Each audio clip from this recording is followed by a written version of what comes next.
Hi everyone, welcome to SS insight. तो last day हम लोग इडियम्स एंड फ्रेजेस कर रहे थे एंड दिस डे हम इडियम्स एंड फ्रेजेस का नेक्स्ट लेवल क्वेश्चंस करेंगे। जो बुक से हम लोग प्रैक्टिस करते हैं वो है टेक्स्ट बुक का 4000 स्मार्ट क्वेश्चन बैंक। इस बुक में level 1, level 2, level 3 wise questions है। प्रीवियस सेशन में कुछ स्टूडेंट्स डिमांड कर रहे थे कि लेवल 3 का भी क्वेश्चंस इंक्लूड होना चाहिए। हालांकि मैंने ऐसे बोला था कि पहले लेवल 1, लेवल 2 कर लेते हैं, सभी चैप्टर्स कंप्लीट कर लेते हैं, उसके बाद अगर टाइम मिलेगा तो लेवल 3 कर लेंगे। बट कुछ एस्पिरेंट्स डिमांड कर रहे हैं, इसलिए लास्ट सेशन में हम लोग लेवल 1 क्वेश्चन किया था। इस सेशन में लेवल 2, लेवल 3 कंबाइंड एक साथ ही कर लेंगे, ठीक है। And in next session we will start one word substitutions.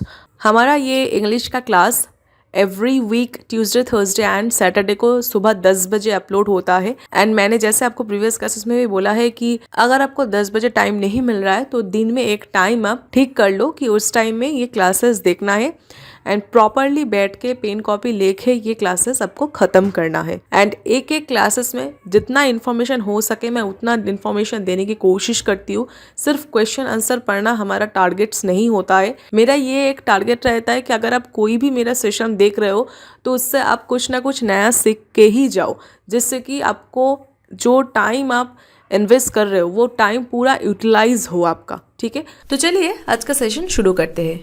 First question, much ado about nothing. तो क्या है कि कुछ ऐसा चीज को लेकर एक्साइटेड हो जाना जो कि उतना खास नहीं है, उतना इंपॉर्टेंट नहीं है, बट उसको लेकर बहुत एक्साइटमेंट और एग्जैगरेशन हो रहा है, ठीक है। तो इसका मीनिंग क्या होता है? Much ado about nothing, it means excessive excitement और फस about something that is of little importance.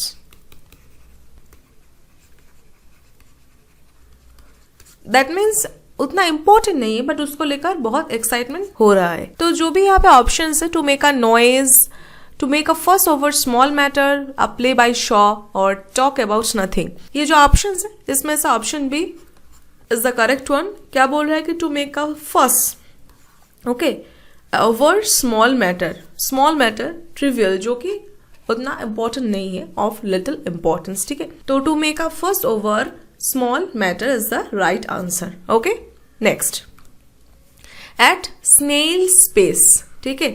Snail मतलब तो आपको पता है, ठीक है। और पेस क्या होता है? पेस मतलब स्पीड। अब स्नेल क्या बहुत स्पीड में चलता है? नहीं, उसका स्पीड बहुत स्लो है, ठीक है। तो एट स्नेल पेस मतलब ऐसा कुछ कि बहुत स्लोली हो रहा है, ठीक है, उसको ही हम बोलते हैं एट स्नेल स्पेस। तो ऑप्शंस का है keep your moves secret, do something very slowly, do something very carefully, be very persistent. तो इसमें से जो करेक्ट है वो बी है, क्योंकि ऑलरेडी हम डिस्कस कर चुके हैं कि स्नेल तो पता है और पेस मतलब स्पीड। स्नेल बहुत स्लो चलता है, तो जो भी ये स्लो से रिलेटेड जो भी होगा वही उसका मीनिंग होगा। तो B is the correct one, do something very slowly is the right one, okay. Option B is the correct answer. Next, to shake of.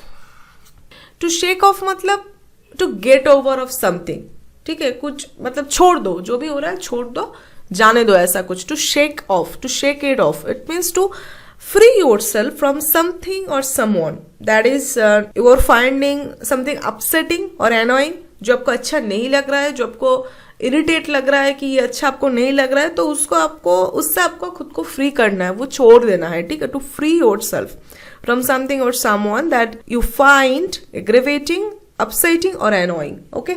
जो भी ऑप्शंस है उनमें option B will be the correct one, to get rid of, okay, to free yourself, to get rid of will be the correct answer. अच्छा, denounce का क्या meaning है comment करके बताइए। Denounce, option number A, denounce का क्या meaning है? अच्छा, सी जो है रिकलेक्ट, रिकलेक्ट मीनिंग होता है टू रिमेम्बर, ओके, याद करना, टू रिमेम्बर, ओके। और लास्ट जो ऑप्शन है to pass off, to pass off मतलब क्या है? Falsely represent a person or thing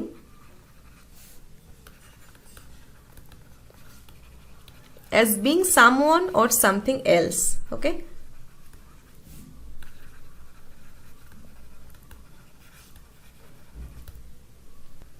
That is to misrepresent, disguise. Okay, so pass off means falsely represent a person or thing as being someone or something else. Okay, इससे मिलता जुलता मुझे एक पास से related एक इडियम्स याद आ रहा है, वो है पास द बाक. पास द बाक ये भी बहुत एक कॉमन इडियम है एसएससी का. Okay, pass the buck means shift the responsibility for something to someone else. मतलब आपका जो रिस्पॉन्सिबिलिटी है वो आप फुलफिल नहीं कर रहे हो, आप वो मतलब किसी को पास कर रहे हो, कि मतलब कि अपना काम किसी और को आप दे रहे हो करने के लिए. आप अपना जो अकाउंटेबिलिटी है, जो रिस्पॉन्सिबिलिटी है, उससे आप अवॉइड कर रहे हो अपना रिस्पॉन्सिबिलिटी को. ठीक है, तो pass the buck means shift the responsibility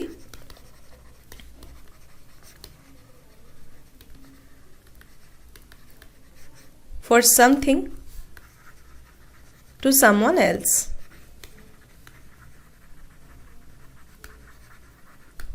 okay, चलो नेक्स्ट. और मुझे डिनाउंस का मीनिंग बताना कमेंट करके. Next, an unconventional style of living. Unconventional means क्या?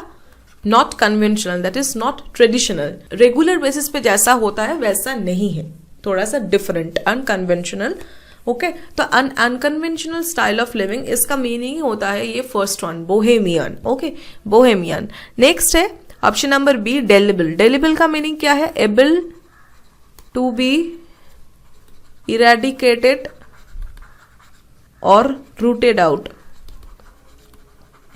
विच you can eradicate is delible. और एक होता है इंडेलिबल. ओके, इसका ऑपोजिट जो है वो indelible. Okay, domicile means the country that a person treats as their permanent home or lives in and has a substantial connection with. Okay, जहाँ पे आप रहते हो, जिस कंट्री में आप रहते हो, जो आपका जहाँ पे आपका परमानेंट घर है. ओके, और कस्मोपॉलिटन तो बहुत ही कॉमन है एसएससी में. Cosmopolitan means a person who regards the whole world as his country. Okay, a person who regards the whole world as his country. अगर आपको ये मीनिंग्स पता है बहुत अच्छी बात है, अगर नहीं पता है तो जरूर नोट डाउन करना अपना कॉपी में. ओके, एनीवे हमारा जो आंसर है वो ऑप्शन नंबर है bohemian. Next, a dabbler, not serious in art, science and literature. ये भी डायरेक्ट मीनिंग है of dilettante. Option number B, dilettante. Meaning होता है a dabbler not serious in art, science and literature, dilettante. ठीक है, और जो अदर ऑप्शंस है उसका मीनिंग भी हम देख लेंगे. फर्स्टिडियस मतलब जिनको डिफिकल्ट है, उनको प्लीज करना, उनको इम्प्रेस करना डिफिकल्ट होता है, जो बहुत सिलेक्टिव होते हैं उनके हैबिट्स में. ओके, तो फर्स्टिडियस का मीनिंग क्या है? One who is hard to please. Okay, one who is hard to please, who is very selective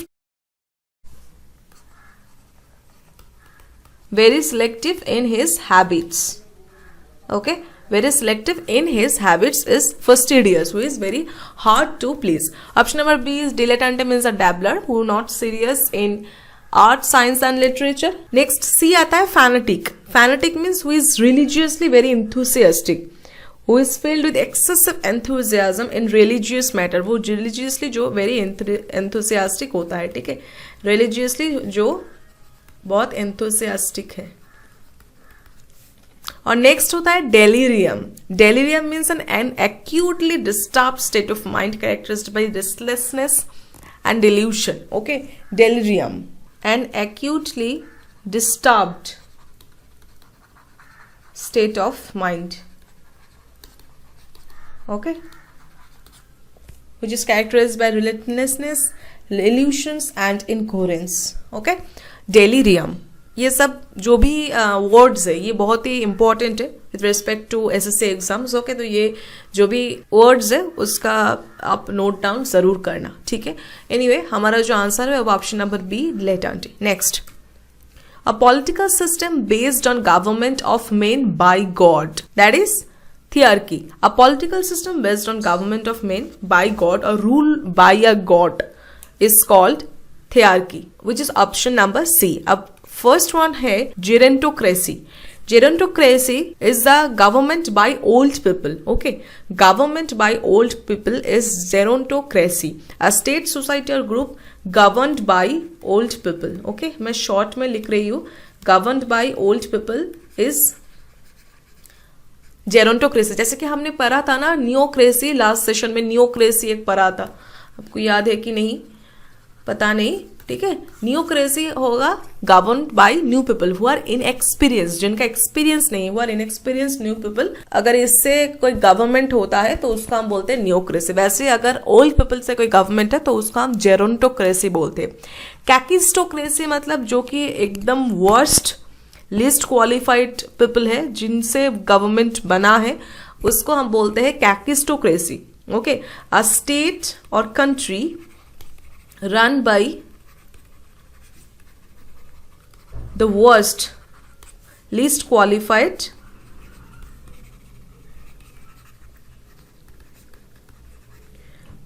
or most unscrupulous citizens. Okay, ये unscrupulous का स्पेलिंग देख लेना, ठीक है, unscrupulous. ओके, एंड बचा एरिस्टोक्रेसी। एरिस्टोक्रेसी, एरिस्टोक्रेट जिसको हम बोलते हैं, ठीक है, a government in which power is held by the nobility. Power is held by the nobility. Okay, noble people's government. Okay, aristocracy. So anyway, हमारा option number C is the correct one. Next, hanging by a thread, मतलब कोई चीज hang हो रहा है only by a thread. That means उसका position मतलब बहुत ही खतरनाक है। अगर थ्रेड का कुछ भी हो गया तो वो चीज डेंजर में आ जाएगा, वो चीज गिर सकता है, ऐसे आप सोच सकते हो, ठीक है। तो हैंगिंग बाय अ थ्रेड मतलब ऐसा ही कुछ होगा कि जो बहुत ही एक डेंजरस, एक क्रिटिकल सिचुएशन में है कि जस्ट उसको एक थ्रेड के ऊपर डिपेंडेंट है वो चीज, वो एक थ्रेड से वो हैंग हुआ है।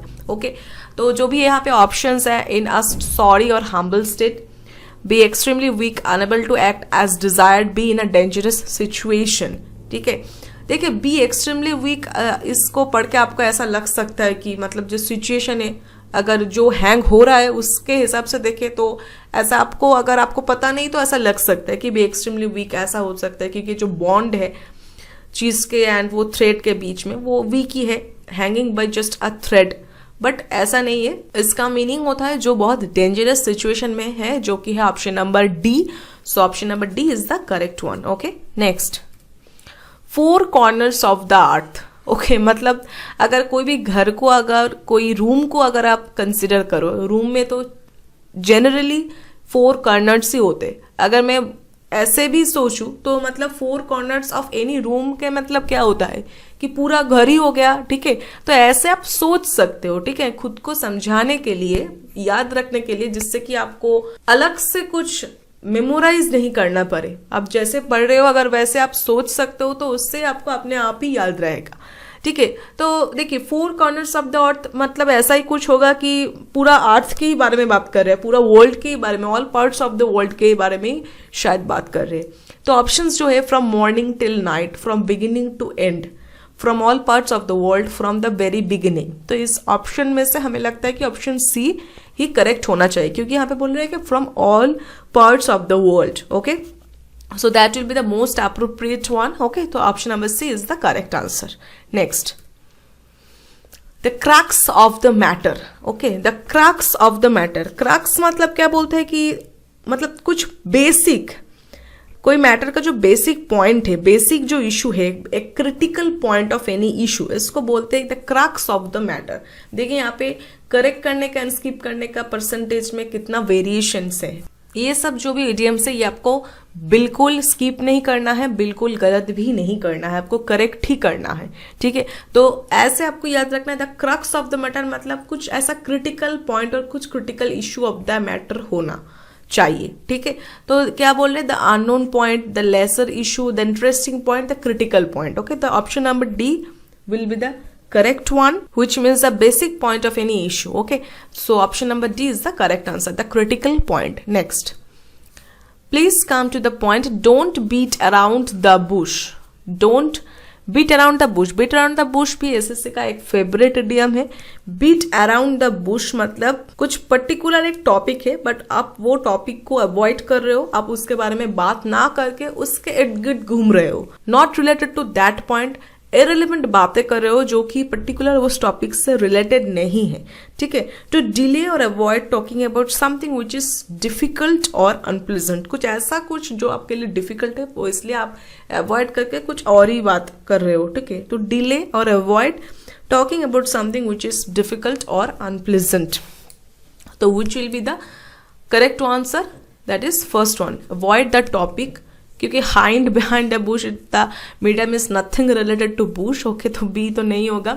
मेक एक्सक्यूजेस एक्सेप्ट डिफीट नहीं होगा, first one will be the correct answer की to avoid the topic, okay. Next, my aunt who orders every one round is a pen in the नेक, ठीक है। आप ये छोड़ दो, ये इडियम्स को छोड़ दो, आप पहले वाला जो है पोर्शन उसको पढ़ो कि my aunt who orders everyone around, मतलब अगर कोई ऐसे पर्टिकुलर इंडिविजुअल अगर सभी को ऑर्डर देते फिरे तो आपको कैसा लगेगा उनके बारे में, अरे क्या ये सबको ऑर्डर दे रहा है हमेशा, किसी को भी अच्छा नहीं लगेगा कि वो सबको हमेशा ऑर्डर ही देते हैं, हु ऑर्डर्स एवरीवन अराउंड।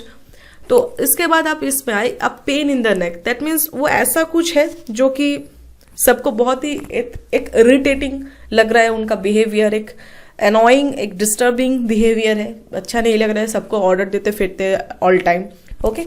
तो ऐसा आप सोच सकते हो क्या, पेन इन द नेक, अगर आपके नेक पे कोई पेन है तो क्या है कि वो बहुत इजीली जाता नहीं है, हमेशा दर्द रहेगा आपके नेक पे। अब जब भी कोई भी काम करने जाओ आपका वो दर्द हमेशा आपको इरिटेट करेगा, आपको डिस्टर्ब करेगा आपके अदर्स कामों के बीच में, okay.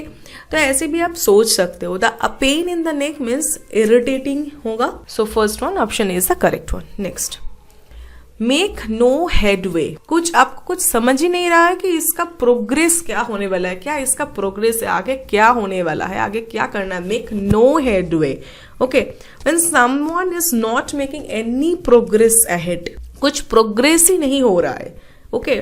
How to move forward, how to make progress, कुछ भी नहीं हो रहा है, तो इसका जो मीनिंग होगा वो यही है, option number A, unable to progress ahead, कुछ प्रोग्रेस नहीं हो रहा है सामने, unable to progress ahead, okay. So first one will be the correct answer and other options वो भी हमें चेक जरूर एक बार करना चाहिए, क्योंकि हमेशा ऐसे स्ट्रेट फॉरवर्ड नहीं आता है, समटाइम्स ऐसा मिक्स्ड मीनिंग से भी देता है कि आप कोई दूसरे ऑप्शन के साथ कंफ्यूज हो जाओ कि इन दोनों में कुछ होना चाहिए, इन दोनों में कौन सा होगा, ऐसा भी होता है, ठीक है। तो इसलिए अदर ऑप्शंस भी आपको हमेशा देखना है।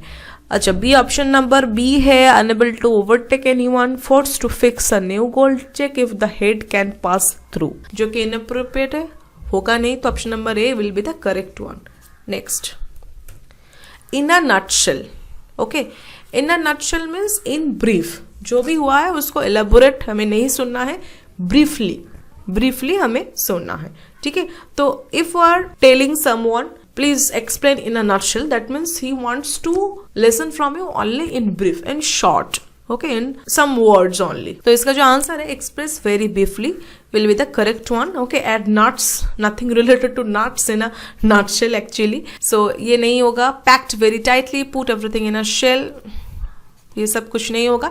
Express very briefly is the correct one, okay. Next, be an open book, ये तो हम मतलब दोस्तों के बीच में भी ऐसे ही हम बातें करते हैं कि बी एन ओपन बुक मतलब एक खुला हुआ किताब। एक खुला हुआ किताब में क्या है, कुछ छुपा तो नहीं है, सब कुछ ओपन है, तो जो भी खुला हुआ है उसमें कुछ सीक्रेट नहीं है, सब कुछ ओपनली एकदम डिस्क्लोज्ड है। अगर मैं आपको सजेस्ट कर रही हूँ कि be an open book, that means मैं आपको बता रही हूँ कि you should be a person who is easy to understand, there is nothing complex. Options देख लेते हैं। One who advises others to be frank and unsecretive, one who is fond of reading even when travelling, one who has written an examination without preparation, one about whom it is easy to know everything, ठीक है।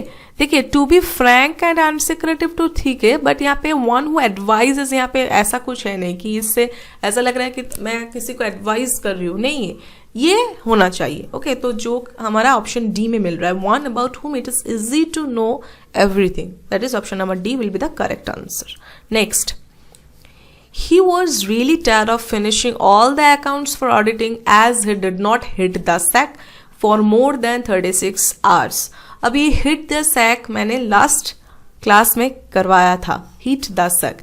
तो इसलिए मैंने इसका answer मैं नहीं दूंगी, इसका आंसर आप मुझे कमेंट करके ज़रूर बताना, हीट द सैक का मीनिंग क्या होता है। ओके, नेक्स्ट हम जाएंगे लेवल 3 का क्वेश्चन में। Next question, a place in a large institution for the care of those who are ill. तो यहाँ पे जो भी ऑप्शंस है वो हम एक एक करके इसका मीनिंग देख लेंगे, ठीक है। पहला है मोनेस्ट्री। आई थिंक मोनेस्ट्री बहुत लोगों को ऑलरेडी पता है क्या होता है, ठीक है। एंड इसका जो स्पेलिंग है, ये स्पेलिंग ज़रूर लिख लेना, लिख के एक बार प्रैक्टिस कर लेना, ठीक है। तो मोनेस्ट्री क्या होता है? जहाँ पे मॉन्क्स रहते हैं। Building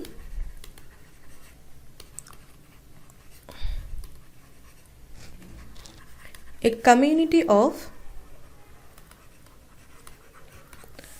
monks living under religious views. Okay, अगर आप सिक्किम घूमने गए हो तो आप ज़रूर मोनास्ट्री देखे होंगे, ठीक है। उसके बाद आते हैं सेकंड, डेइज्म। डेइज्म क्या होता है? आस्तिकता। अगर मैं हिंदी में बताऊँ, आस्तिकता क्या? Believe in existence of, belief in the existence of a supreme being,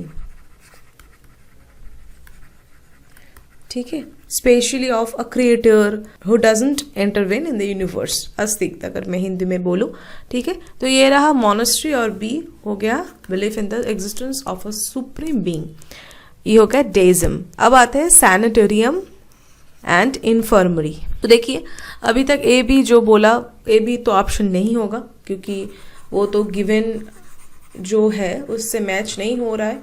तो ये आई होप आपने नोट कर लिया होगा, नहीं नोट किया तो आप पॉज करके ये नोट कर लेना, ठीक है। इसके बाद आते हैं सैनिटोरियम। सैनिटोरियम मीन्स होता है a building for the sick children in a boarding school. Okay, a room और बिल्डिंग, अ रूम और building for sick children in a boarding school.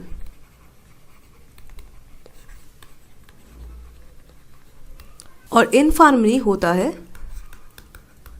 Infirmary क्या होता है? a large institution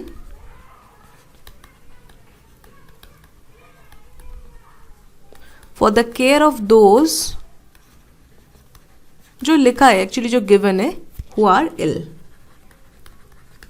okay, infirmary means a large institution और a place for the care of those who are ill. Okay, so सभी options देखने के बाद हम ये नतीजे पे पहुंच सकते हैं कि option D is the correct one. Okay, infirmary, a place in a large institution for the care of those who are ill. Okay, next, off and on. I take a break from my hectic schedule to refresh myself. तो देखिए of and on, ये अगर आप मतलब अगर सोचे भी कि ऑफ एंड ऑन इससे क्या रिलेट हो सकता है, रेयरली, इमीडिएटली, सेल्डम, ये तो नहीं लग रहा है, ठीक है। इससे क्या ऑफ ऑन ऐसे मैच हो रहा है? अगर आप खुद से सोचने की कोशिश करें कि इसका मीनिंग क्या हो सकता है, ऐसा आपको लग सकता है कि सर्टेन पीरियड ऑफ टाइम के बाद कुछ हो रहा है, ऐसा लगता है अगर ऑफ एंड ऑन ऐसे दिया गया है। इसका मतलब ही होता है नाउ एंड देन और इंटरमिटेंटली और पीरियडिकली, ठीक है। पीरियडिकली और इंटरमिटेंटली।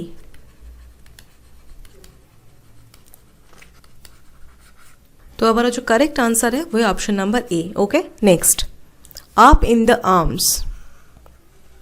ये एक रिसेंट क्वेश्चन है, ठीक है, आप इन द आर्म्स। एंड मेरे ही एग्जाम में ये क्वेश्चन आया था, मुझे जितना याद आ रहा है वो कौन सा था, CGL वो याद नहीं है, बट ये मैंने ऐसा सोचा था एग्जाम टाइम में कि आप इन द आर्म्स अगर मैं ऐसी सोचती, not directly related to the meaning of the given phrase, but ऐसे सोच सकते हो कि मेरा हाथ उठ जाएगा, आप इन द आर्म्स मेरा हाथ उठ जाएगा। हाथ कब उठता है? जब बहुत गुस्सा होता है, बहुत गुस्सा आता है, तभी हाथ उठ जाता है, ठीक है। तो ऐसे करके मैंने सोच के ही टू बी एंग्री टिक किया था एंड वो करेक्ट ही हुआ था, ठीक है।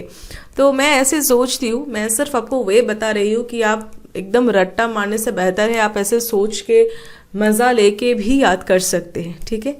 तो आप in the arms means to be very angry, common नहीं है, इसलिए ये आपका जो परसेंटेजेस है करेक्ट एंड स्किप करने का, उससे पता ही चल रहा है कि कॉमन क्वेश्चन नहीं है, बट ये आया था. Anyway, to be defensive, to be rude, to be nervous is not appropriate here. Up in the arms means to be angry. This is the right one, option A. Okay, next. In the red, इसका हालत देखिए क्या हालत है. Correct attempt only 19%. इसका एक कारण है. मैंने लास्ट एक सेशन था उसमें मैंने एक्सप्लेन किया था in the pink. In the pink means in good health.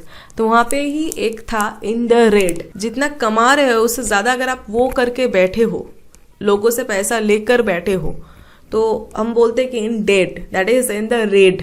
Okay, in the red means nothing related to danger, nothing related to angry.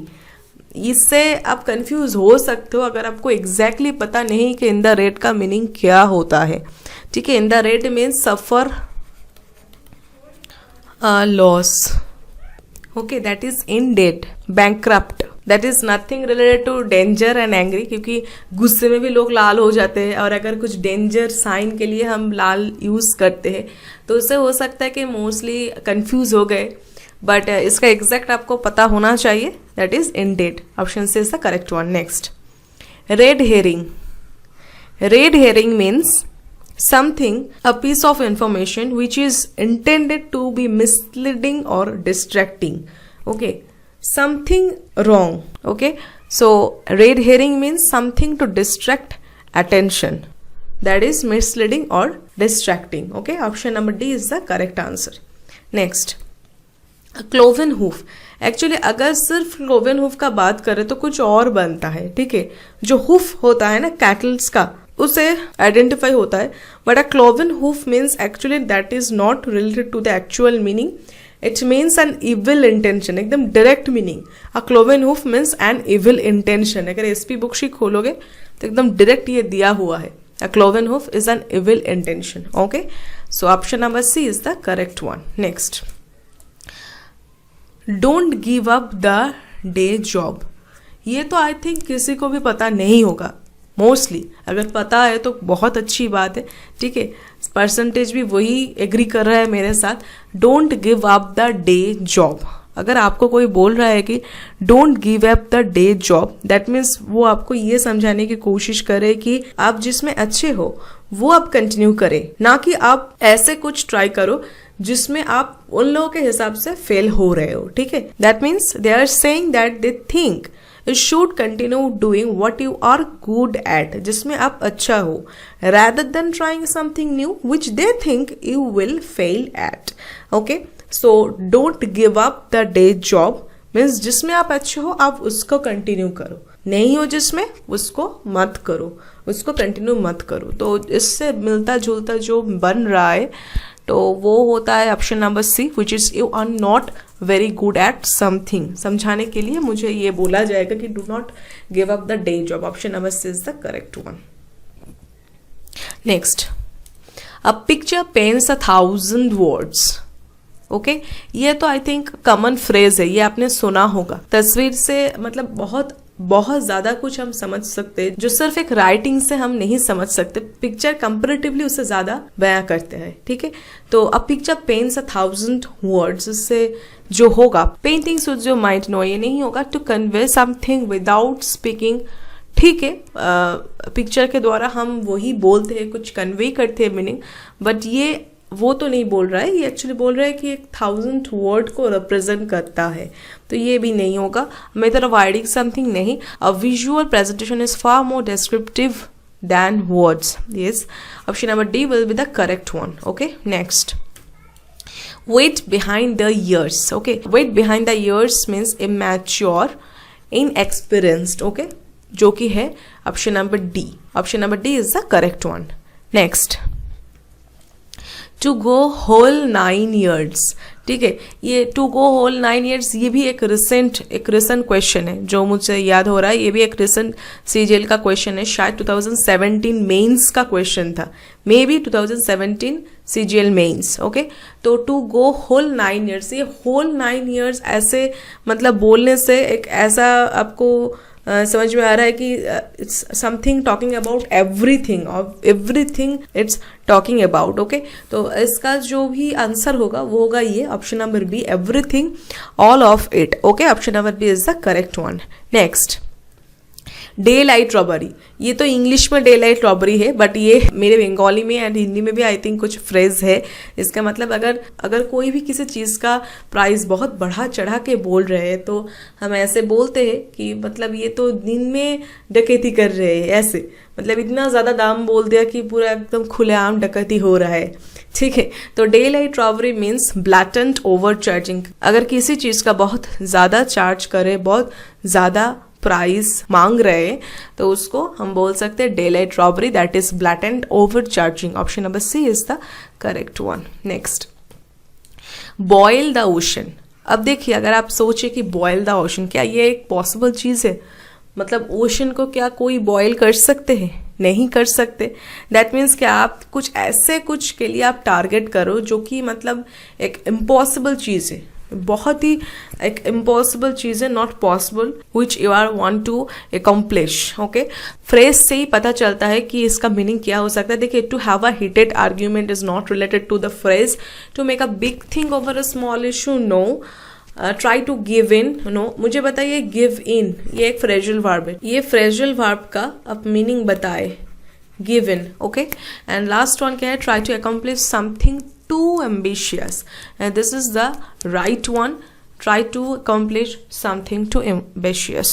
Okay, so option D is the correct one. Next, keep an ear to the ground. keep an ear to the ground मतलब ऐसे आप सोच सकते हो कि एकदम कान आपका खुला होना चाहिए। अगर आपको सही तरीके से सही टाइम पे इंफॉर्मेशन चाहिए तो आपको कान खुला रहना चाहिए। ठीक है, तो keep an ear to the ground, that is to be well informed of current affairs. Okay, that is option number A. Option number A is the correct one, to be well informed. Okay, next, eat like a horse. अगर कोई आपको बोल रहा है कि you are eating like a horse, मतलब आप बहुत ज़्यादा मतलब खाना खा रहे हो। ठीक है, अगर बहुत ज़्यादा खाना खा रहे हो तो ऐसा बोल सकते हैं कि eat like a horse. Okay, तो जो ऑप्शंस है, to be hungry all the time, to eat little, you eat a lot, to be stingy. तो you eat a lot is the correct one. Option number C is the correct one. Option number B में जो है to be stingy, stingy मतलब क्या होता है? Stingy मतलब होता है मीन। ओके, और आप ऐसे बोल सकते हो कि close fisted. Okay, close fisted person बोलता है ना, क्लोज फिस्टेड और माइजरली। ठीक है, ये सिमिलर मीनिंग है इसका, सिनोनिम्स है। ठीक है, माइजरली, और आप बोल सकते हो पेन्यूरियस। ठीक है, पेन्यूरियस। ओके, तो ये स्टिंग का ये सब मीनिंग हो गया। ओके, तो चलिए अब हमारा जो लास्ट क्वेश्चन है वो चलते हैं। Cut corners. कट कॉर्नर्स मतलब ऐसा कुछ कि आप कुछ सेव करने के लिए कुछ रिड्यूस कर रहे हो, कुछ कट कर रहे हो। ठीक है, ओके, तो यहाँ पे क्या क्या ऑप्शन है? Be strict, be picky, to do everything possible, when something is done badly to save money, and this is the right option, option number D, when something is done badly. Okay, something is done badly to save the money, and this is the correct answer. Okay, so this is our last question of this session as well as the chapter of idioms and phrases. Next day हम एक नया chapter start करेंगे. Okay, and I hope कि ये sessions आपके लिए काम आ रहा है। जो भी एग्ज़ाम्स आ रहा है और ज़्यादा दिन नहीं बचा है एग्ज़ाम्स का, तो आप लोग ज़ोरों शोरों से आपका तैयारी कर रहे हो, आई होप। एंड टाइम बिल्कुल वेस्ट मत करना। टाइम वेस्ट करने के लिए आपके पास टाइम नहीं है, कुछ भी एक्स्ट्रा सोचने के लिए कि मेरा इस बार होगा कि नहीं, क्या होने वाला है, क्या मैं क्रैक कर पाऊँगी या नहीं, ये सब सोचने के लिए भी आपको टाइम नहीं है। ये सब सोचना ही नहीं है, आपका एक ही काम है, सिर्फ पढ़ाई करना। ठीक है, तो बहुत अच्छे से पढ़ाई करते रहिए। मिलते हैं नेक्स्ट सेशन में। That's all, thank you.